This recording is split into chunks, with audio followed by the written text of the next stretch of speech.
Grįžtame į transliaciją iš Slėnio arenos Klaipėdoje, kur vyksta kasmetinis 4 kartą iš eilės vykstantis jūros šventės WES kompanijos, parašysime vėliau Jono man padedančio ir šį turnyrą organizuojančio žmogaus komentuoti ir turnyrą organizuojančio žmogaus ir man padedančio komentuoti, paaiškinti, kasgi yra tas pagrindinis mūsų šio turnyro rėmėjas.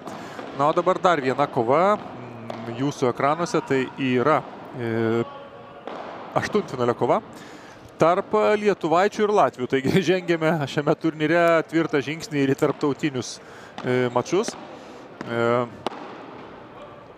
Pijus Mockus ir berods Oskaras Kalinauskas prieš,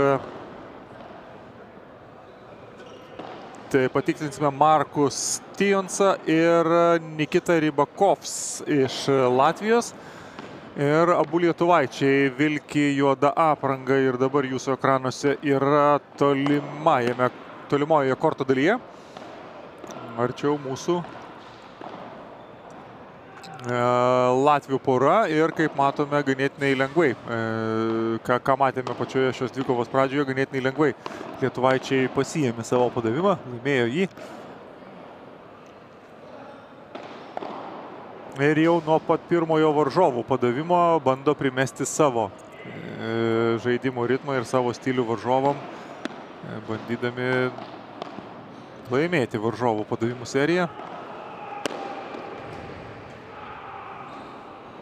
Ir net ir štai matėme tokiame smūgyje apsigynė lietuvaičiai. Ten berods buvo Oskaras Kalinauskas.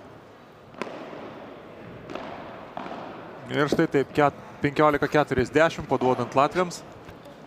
Ir dabar grįžta į transliaciją ir turnyro organizatorius Jonas Bazevičius. Jonai, ką reiškia ši abreviatūra WES? Tai mūsų pagrindinė rėmėja Western Electricity Service kompanijos trumpinys. Jie yra aktyvus, visas kolektyvas aktyvus padelio žaidėjai ir padelio mylėtojai, ir jie realiai jų didelis indėlis, kad šiandieną turime ir tokią transliaciją, kad ir mes galime dabar dalintis įspūdžiais su transliacijos žiūrovais ir žinoma be kitų tokių pagrindinių rėmėjų kaip Agrologistika, kuri įsteigė ir piniginius prizus Masters grupės dalyviams, Skin Lovers ir daugelį kitų. Mes neturėtumėm tokios puikios padelio šventės, kokią turime čia Klaipėdoje, padelio namai arenoje. Ir galime stebėti centrinėme korte gan žymius padelio žaidėjus, tai Vilniaus klubo MOS, tai trenerį Oskarą Kalinauską su partneriu, ilgamečiu padelio partneriu Pijumi Mockumi. Kuris dabar paduoda, taip? Taip, kuris dabar paduoda ir šiandienos jų antrojo rato varžovai yra Latvijos sportininkai, kurie turėjo įveikti dar kvalifikacinį etapą ir gan po atkaklios kovos didžiajame taibreike 10-8 laimėję, jie turi galimybę išbandyti vienus stipriausių Lietuvos padelio žaidėjų. Tai Nikita ir Markusas yra gan stiprus padelio žaidėjai Latvijoje, bet tačiau nėra labai tituluoti. Kiek žinau, abu buvę profesionalūs teniso žaidėjai, žaidžia taip pat pliažo tenisą, tai manau, kad jie neturi labai daug šansų prieš mūsų Lietuvos sportininkus, tačiau ką gali žinoti, galbūt antrame sete įsivažiuos, nes pirmą setą net 3-0 stipriai gan rodo savo pranašumą lietuviai. Na, kalbant apie lietuvius, tai reikėtų paminėti tai, kad mūsų minėtas Pijus Mockus yra ilgametis tenisininkas, taip, o Oskaras Kalinauskas turbūt irgi? Taip, irgi ir Oskaras ir Pijus ilgamečiai tenisininkai ir žinau, kad ganėtinai buvo stiprus savo amžiaus grupėje, tačiau taip pat anksti atradę padelį ir ilgamečiai Lietuvos rinktinės žaidėjai, galbūt Pijus šiek tiek pastaruoju metu mažiau skiria dėmesio padeliui, todėl ir nebuvo Lietuvos padelio rinktiniai, kuri dalyvavo Europos padelio čempionate Madride. Bet Oskaras aktyviai žaidžia, aktyviai ir žinau ir treniruoja Mostai padelio klube, kuris Vilniuje tikrai yra vienas iš įspūdingiausių padelio klubų. Ir tikrai demonstruoja gerą formą ir tikrai labai puikų čempionatą sužaidė Madride. Buvo poroje su Emiliu Baltrimaičiu, kurį tikėkime, galbūt irgi pamatysime sekančiose raunduose. Tai Vilniaus ir Šiaulių tandemas tikrai laimėjo nemažai mačų atstovaudami Lietuvos rinktinę. Ir siūlau atkreipti į lietuvaičių dabar taktiką, ganėtinai gudriai matosi pasiruošimas namų darbam, pasiruošimas namų darbais šitai kovai. Abu lietuvaičiai atakuoja varžovus palei pat sienelę ir jeigu pavyksta varžovams įginti palei sienelę, tuomet seka smūgis per korto vidurį. Tai labai gudriai išnaudoja tą raketės sudėtingą kabinimą palei sienelę ir jie ten gudriai ir vienas ir kitas. Net keletą smūgių iš eilės siuntė varžovom palei sienelės, kuriem techniškai sunku gintis nuo tokių. Taip, tai čia yra tokia, sakyčiau, padelio ABC, kai kontroliuoji, jeigu labai puikiai kontroliuoji kamuolį, jeigu tau varžovai leidžia kontroliuoti kamuolį, tu keiti kryptis priklausomai nuo žaidėjų išsidėstymo ir šitas jų tokia taktika, jinai ganėtinai elementari, bet jinai puikiai veikia ir latviam daro labai daug žalos. Tai jie ir sėkmingai naudojasi.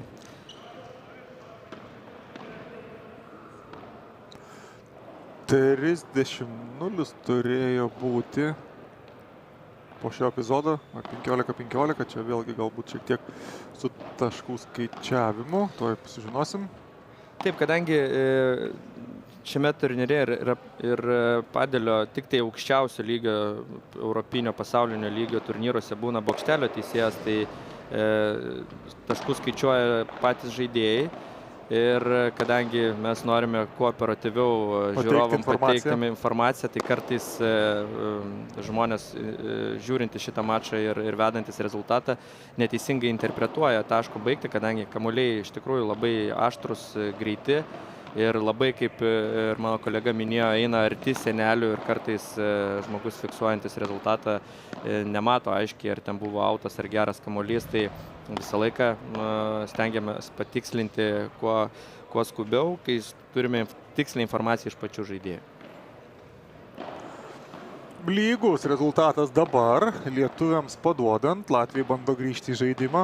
Galbūt šiek tiek prisitaikė, galbūt šiek tiek tas pirminis jaudulys nuėjo Latvijos sportininkam, atsilikinėjant 3-0, pagalvojo, kad prarasti nebeturi ką, bet Pijus Mockus tokiu ganėtinai ramiai sulaukė, jisai atspėjo varžovo taką, ramiai ganėtinai nubėgo prie tinklų ir ten netremiamų smūgių į užribį visiškai į užkortį. Taip, ta vadinamai 3 metrų sieną įveikė labai lengvai, tai štai ir matome puikų pavyzdį, kaip galima padelyje, labai padelį gerai suprantant,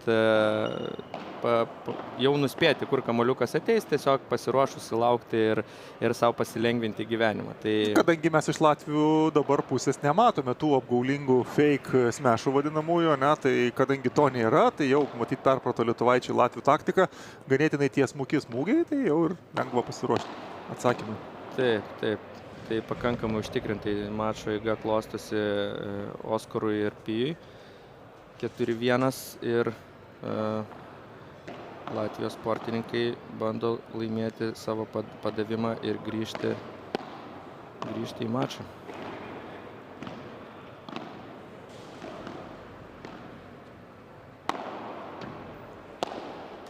Štai pademonstruoja. Dabar taip, ir Latvijai demonstruoja, jog moka jie gintis ir skaityti situaciją korte.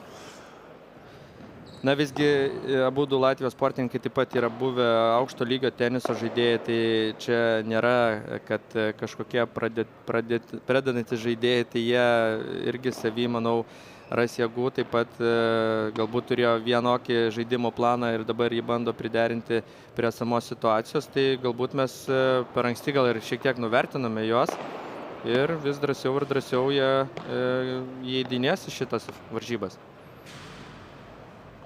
Na taip, dabar klaidelė 30-15. Matom įdomią servavimo ir išmetimo kamuoliuko techniką demonstruoja vienas iš Latvijos žaidėjų, Markus. Ir Nikita pademonstravo, šnekėjau šiek tiek su Nikita prieš turnyrą ir jisai sakė, kad yra gan aktyvus žaidėjas ir jo žmona yra berods pliažo teniso pasaulio čempionė. Tai šitą paskutinį smūgį, kur matėme, tai yra visiškai pliažo teniso elementas, kurį ten naudoja turbūt praktiškai visuose ore esančiuose kamuoliuose, bet jisai yra retai, bet naudojamas ir padėlyje. Ir dar vieną reikėtų pasakyti niuansą, kurį mes visai neseniai matėme prieš tai vykusiame geime, ten buvo berods taip 6. geimas, smūgiavo Latvijai į šoninę korto pusę ir reikėtų pasakyti, jog ten yra ne stiklinė sienelė, o grotos. Ir kamuoliukui atsitrenkus į tas groteles, ne visada jis atsimuša ar atšoka taip, kaip prognozuotinai atšoktų nuo stiklo. Kadangi yra grotelės, jis ten keičia trajektoriją ir labai sunku pagauti kamuoliuko skriejimo kryptį. Taip, tai aš manau, kad čia ir yra vienas iš aspektų, dėl ko padėlis yra toksai populiarus, nes jisai tos grotelės įneša tokio nenuspėjamumo į žaidimą. Ir jas yra sunku kamuolį nukreipti, nes kampai, kuriuos žaidėjas turi pagauti, norint nukreipti, yra labai aštrus, yra labai aštrus, taip, bet jeigu tu sugebi juos nukreipti, žaidimas tampa labai nenuspėjamas. Ir mušant į stiklą tu gali prognozuoti, kur kamuoliukas atšoks, kamuoliuko trajektorijas, tačiau kaip ir teisingai pastebėjai, nuo grotų kamuolys tampa visiškai loterija, tai kartais atšoka vienaip, kartais kitaip. Ir štai Pijaus Mockus meša grąžina. Ir vėlgi grotelės pakiša koją dabar jau Latvijam ir atšoka visiškai ne taip, kaip tikėjusi vienas iš Latvijos štai šiame epizode ir jau nebesugaudė. Taip, puikiai iliustravo mūsų prieš tai sekusi sakinį, tai žaidėjai lygtais klausytųsi mūsų transliacijos, stengiasi. Išnaudojo groteles 5-2 lietuviai priekyje. Ganėtinai greitai klostosi šis mačas, taip vadinamas turnyro organizatorių džiaugsmas pirmose etapuose, kai mačai einasi greitai, tada kalendorius būna pakankamai niekas neužsivėlina, niekas nereiškia nepasitenkinimo, nes vėlgi turbūt reikėtų suprasti tai, kad tiem patiem mėgėjam dalyvaujančiam tokiam turnyre reikia planuotis laiką, grįžti namo ir galų gale, jeigu čia kalbėjom apie tos žmonės, kurie atskrenda ir iš Budapešto varžybų ar Madrido, tai jam irgi reikia ir poilsį planuoti ir kitus dalykus. Tai.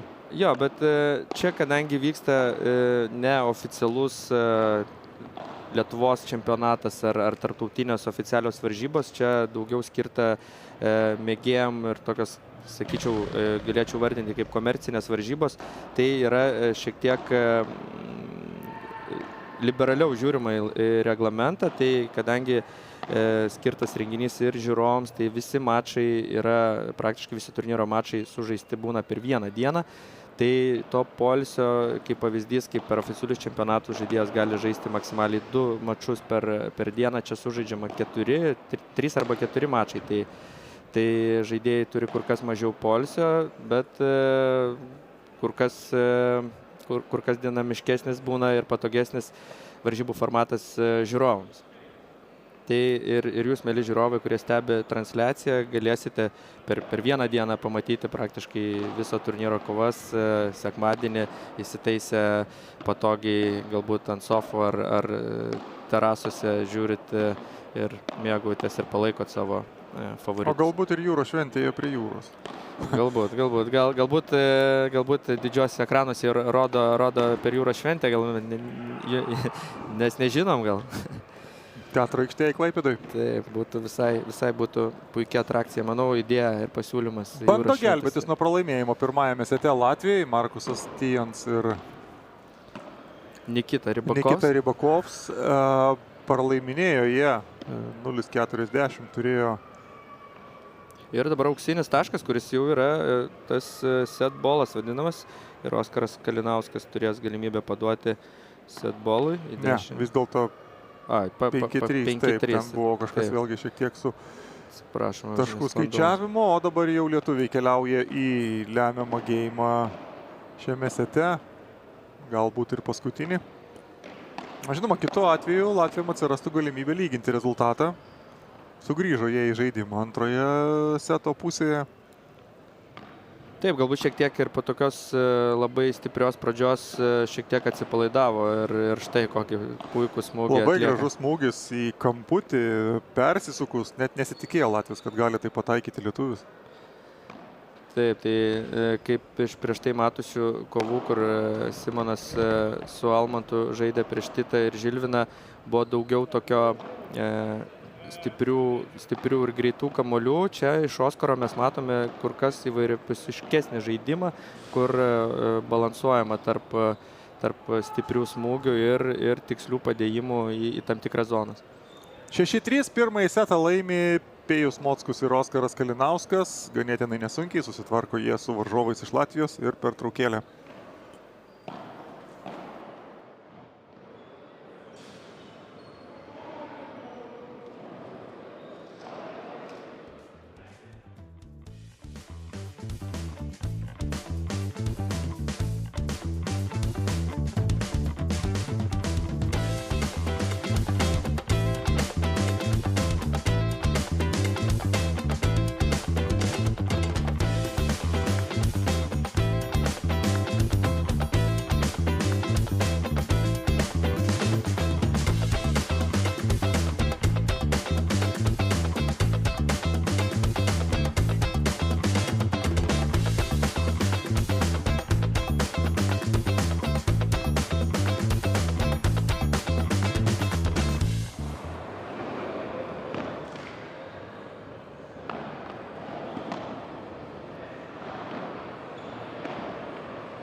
Grįžtame po pertraukėlės į Slėnio Padelio areną. Taip, Padelio namai arena žaliajame Slėnyje, tai matome čia jūros šventės kovas tiesiogiai iš televizinio korto. Antrasis kortas iš 6. Taip, dar 4 kortai yra lauke, tenai šiuo metu vyksta Tasty Teasy Mix porų turnyras, tai mišrios poros, mėgėjų mišrios poros kovoja dėl titulų. Pagrinde tenai labai smagu, kad tose varžybose mišrių porų dalyvauja daug šeimininių duetų, tai vyrai su žmonom, tėvai su vaikais, tai oras fantastiškas lauke, tai manau, kad gali pasimėgauti tenai padeliu, gerų orų, gerų laikų. O čia mes arenoje matome jau geriausia, kad turim Lietuvoje, rodome jums šioje transliacijoje. Lietuvoje ir ne tik. Ir ne tik Lietuvoje, taip. Tai aišku, taip žiūrint, jeigu geografiškai paėmus lygį, koks yra Lietuvoje, lyginant, kaip pavyzdys, dominuojančiose šalyse padelio kaip Ispanija, Argentina, tai tokio vidutinio lygio ispanas, manau, kad nesunkiai galbūt net ir laimėtų prieš, galbūt ne pirmasis mūsų poras, bet prieš ten ketvirtasis, penktasis. Tai mums dar yra kur pasitempti, bet... Tai žinant, kad Ispanijoje padelis yra turbūt dvigubai ir trigubai senesnis nei Lietuvoje, tai yra kur mums vytis. Taip, ir Ispanijoje toj pačioje, nors padelis vyksta jau daugelį metų, bet pastaraisiais gal 5 pastarosius metus dar labiau stipriau įsiveržė ir dabar pagal žaidėjų skaičių žinau, kad aplenkė net ir tenisą, kuris buvo garsėjo ilgametėmis tradicijomis. Ispanijoje tai labai legendinių žaidėjų iš Ispanijos visą laiką yra ATP ture, tai šiuo metu bent jau mėgėjų lygyje padelis sugebėjo aplenkti savo giminingą sporto šaką. Kur padelio sėkmė, kad mažesnis, prieinamesnis kortas ir gerokai paprasčiau ir lengviau. Ir turbūt gal, jeigu teisingai klausiu, finansiškai lengviau 4 žmonėms nuomotis mažesnį kortą nei 2 didelį.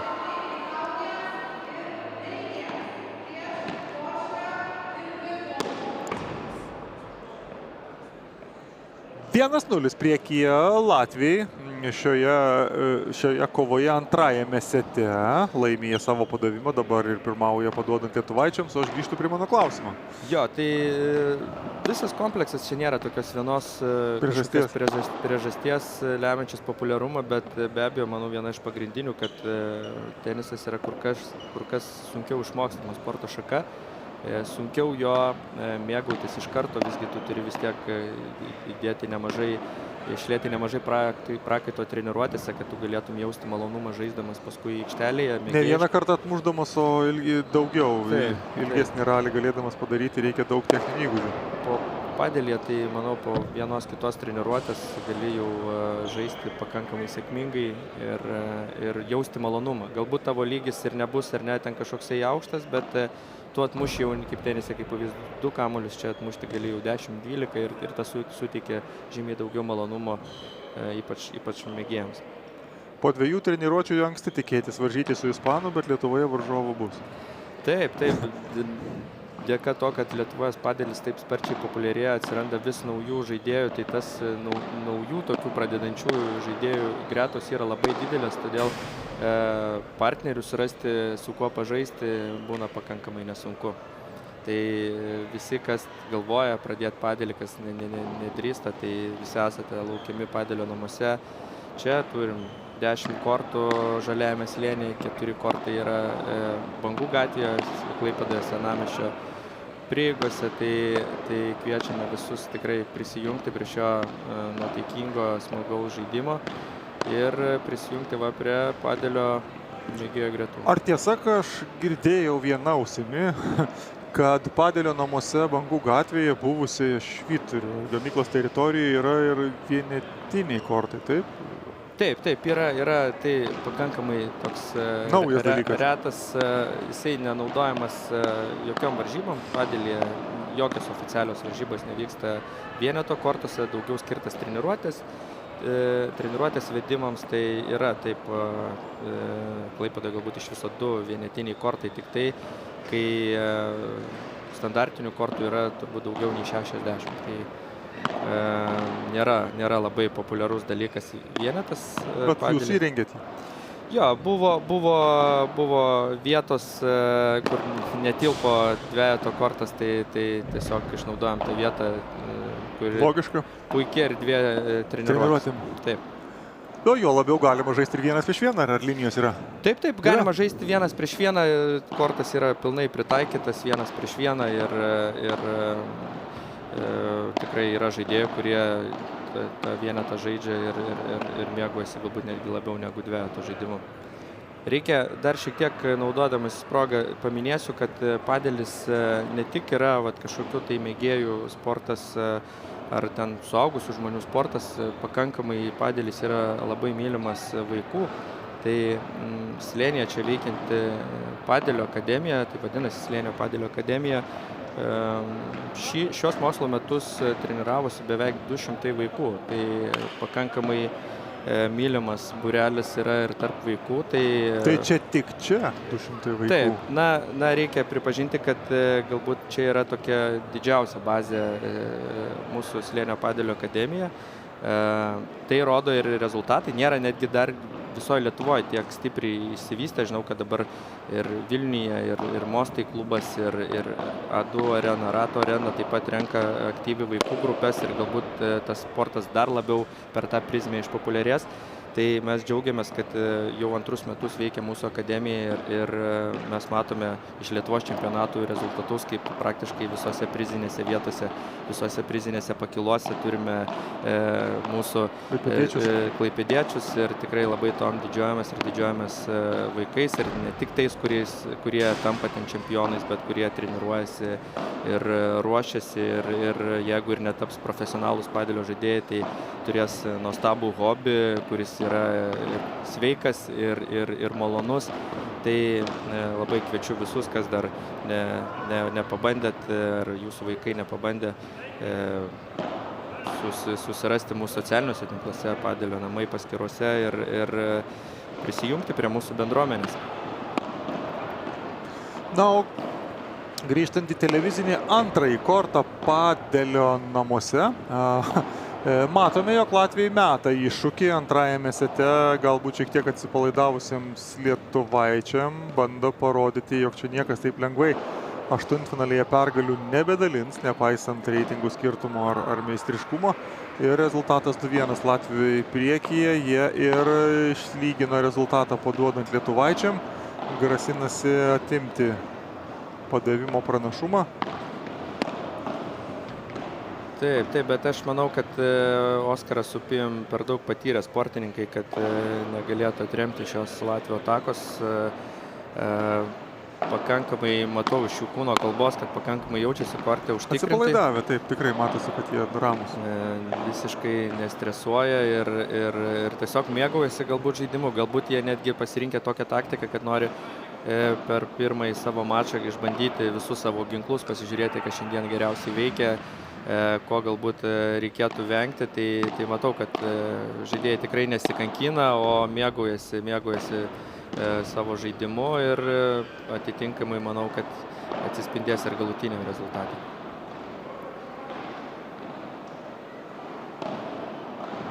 Du 0-15 paduodant Latviam.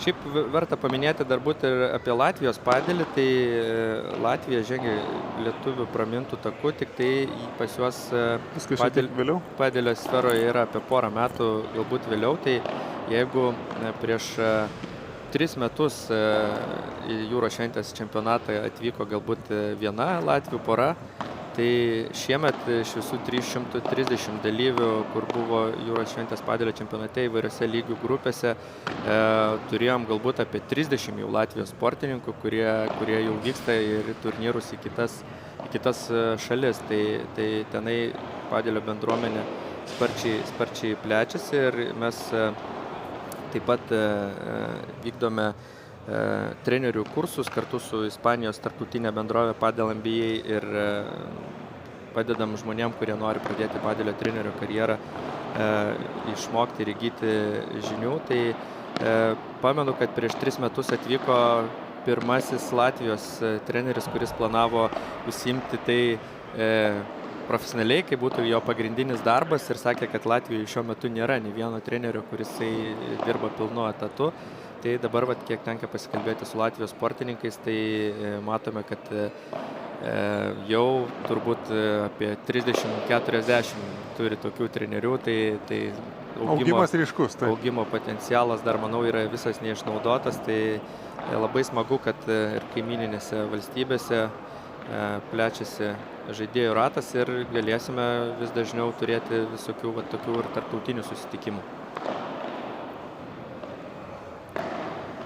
3-2 ir matome jau perlaužė antro seto mačo eigą Oskaras su Pijum ir dabar gali įtvirtinti, sėkmingai paduodami savo padavimą, įtvirtinti pranašumą.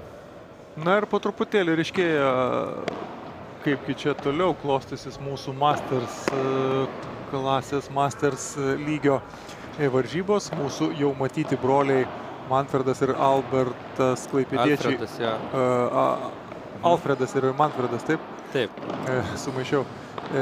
Broliai Ūdros patekę į ketvirtfinalį, ten kovos su dar 2 lietuvaičiais, Emiliu Baltrimaičiu ir Jevgenijumi Grigorenko. Tai dar viena pora jau yra aiški.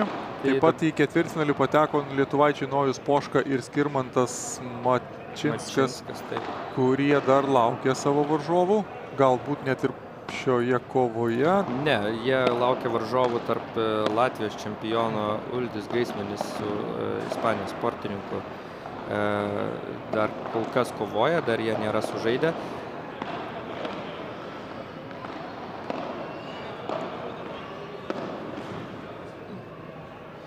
Ir taip pat noriu pasidalinti informaciją, kad mūsų pirmoje kovoje matytas Manfredas ir Alfredas Ūdra pateikė sensaciją antrajame etape. Jie eliminavo 4 pagal reitingą Edviną Žadeikį ir praeitų metų čempioną Mantą Gricių.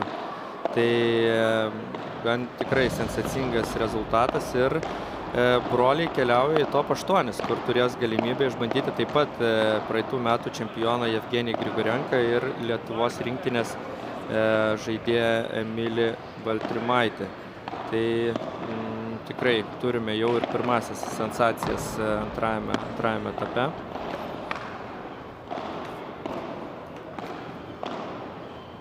Na ir dabar galimybė taip buvo išnaudota, su šypsenomis lietuvaičiai laimi dar vieną geimą, 6-ąjį geimą antrajame sete, 4-2 jie išsiveržė į priekį ir dabar jau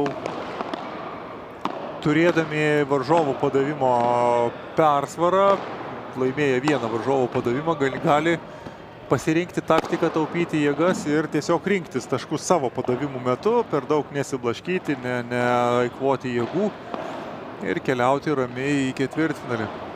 Taip, tai tada jau aš jau paliksiu trumpam televizijos žiūrovus ir eisiu žiūrėti, ką mes čia galime toliau, kaip dėlioti turnyro tvarkaraštį ir kokias įdomias kovas mes galėtumėm jums pasiūlyti šitam televiziniam korte. Taip. Tai ačiū Jonai. Pasimatymą. Iki. O mes pabaigsime, žinoma, šią dvikovą, kurioje lietuvaičiai pirmajame sete ryškiai buvo pranašesni už savo varžovus, antrajame jie rungtyniauja ne ką prasčiau. Antrojo seto pradžioje Latviai bandė mesti iššūkį lietuvaičių porai. Rezultatas buvo 2-2, porą geimų iš eilės. Dabar jau gerokai ramiau kvėpuoja korte Lietuvos pora. Kaip matome, ir vienas, ir kitas su šypsenomis.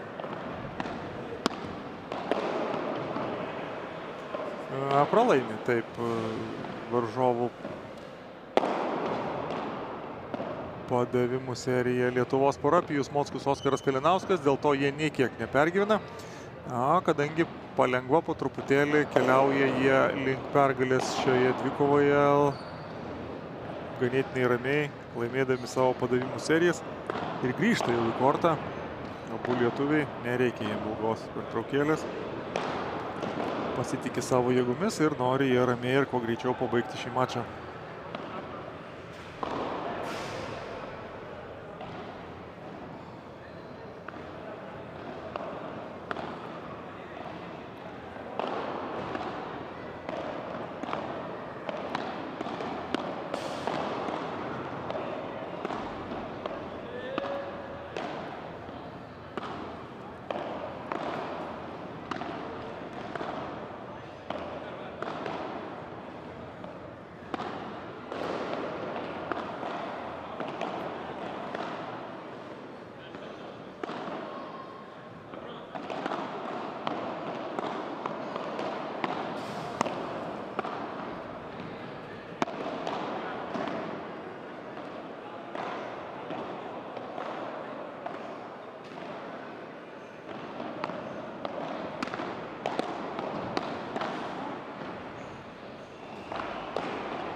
Grįžtame į Jūros šventės tradicinį 4 metus iš eilės vykstantį padalio mėgėjų turnyrą. Masters klasę. Ir čia savo klasę įrodinėja Pijus Mockus ir Oskaras Kalinauskas. 5-3 su šiokiu tokiu staptelėjimu taip laimėja savo padavimų seriją. Panašu, kad tvirtai kontroliuoja jie eigą savo rankose ir gal net ir per daug nepersistengia.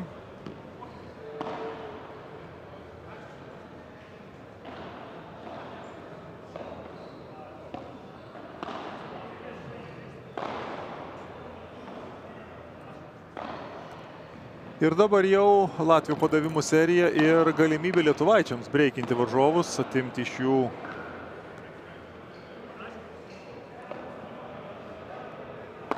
pranašumą paduodant ir greičiau užbaigti šį mačą. Pavyks to pasinaudoti, kol kas Latviai sėkmingai atakuoja paduodami 30-0 ir laimi. Pirmąjį tašką šiame geime geros nuotaikos nestokojantis lietuvaičiai.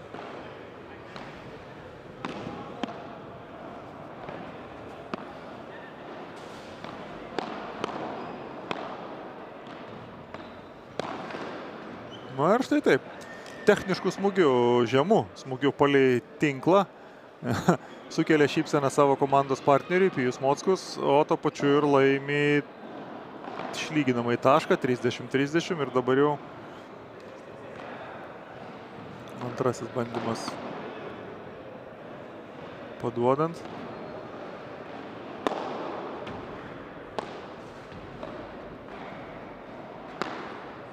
Ir štai taip. Iki setbalo nukeliauja Pijus Mockus ir Oskaras Kalinauskas paduodant varžovam, ramiai, užtikrintai, su šypsenomis veiduose, be didesnės įtampos. Keliauja jie link pergalės šiame mače, ar pavyks tą užbaigti duodant varžovams. Lygina Latvijai rezultatą, lemiamas taškas.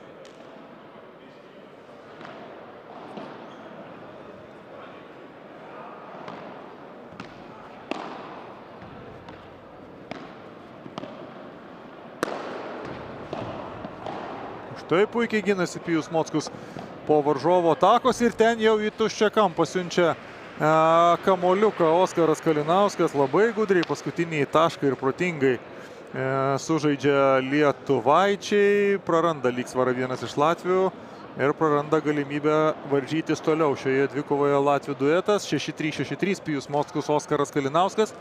Vyrai keliauja į ketvirtfinalį, mes keliaujame į nedidelę pauzelę, siūlome ir jums keliauti į pertraukėlę ir, žinoma, grįžti, parkeliauti ir atgal visai netrukus, kuomet bus dar visa eilė įdomių kovų ir, žinoma, pats įkarštis ir pats įdomumas, pati didžiausia įtampa bus pusfinaliuose ir finaluose, ko mes su nekantrumu ir lauksim.